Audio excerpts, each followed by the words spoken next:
اس 10 محرم کو جو ثابت شدہ چیز ہے وہ صرف 2 کام ہیں، اس کے علاوہ کوئی دوسرا تیسرا چوتھا کام قرآن حدیث سے ثابت نہیں۔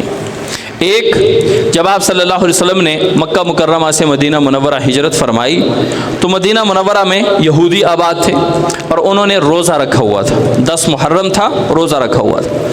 آپ صلی اللہ علیہ وسلم نے ان سے پوچھا کہ یہ روزہ کیوں رکھا ہے؟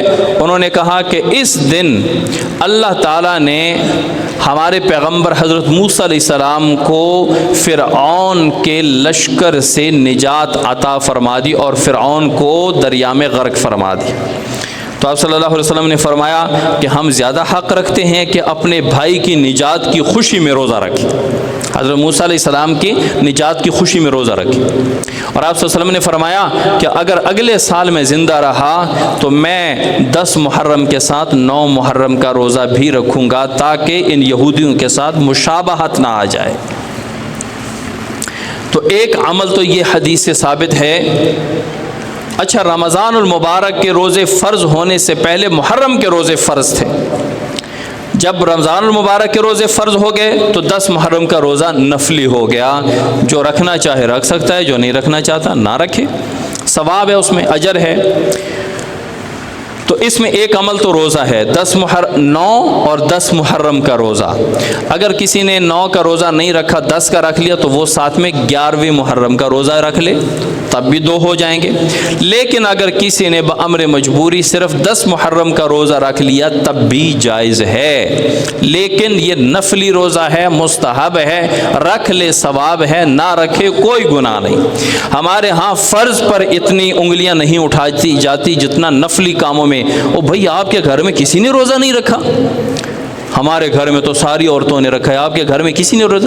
او بھائی، آپ کے گھر میں فرض نماز کتنے بندے پڑھتے ہیں، فرض روزے کتنے رکھتے ہیں؟ یہ نوافل میں جب شریعت نے اتنی سختی نہیں کی تو ہمیں سختی نہیں کرنی چاہیے۔ کوئی رکھ لے تو ثواب ہے، نہ رکھے تو کوئی گناہ نہیں ہے۔ اور دوسرا کام جو 10 محرم کو ثابت ہے، آپ صلی اللہ علیہ وسلم نے فرمایا جو 10 محرم کو یوم عاشورہ کو اپنے گھر والوں پر کھانے پینے میں وسعت کرے، اللہ کریم سارا سال اس کے رزق میں برکت عطا فرمائیں گے۔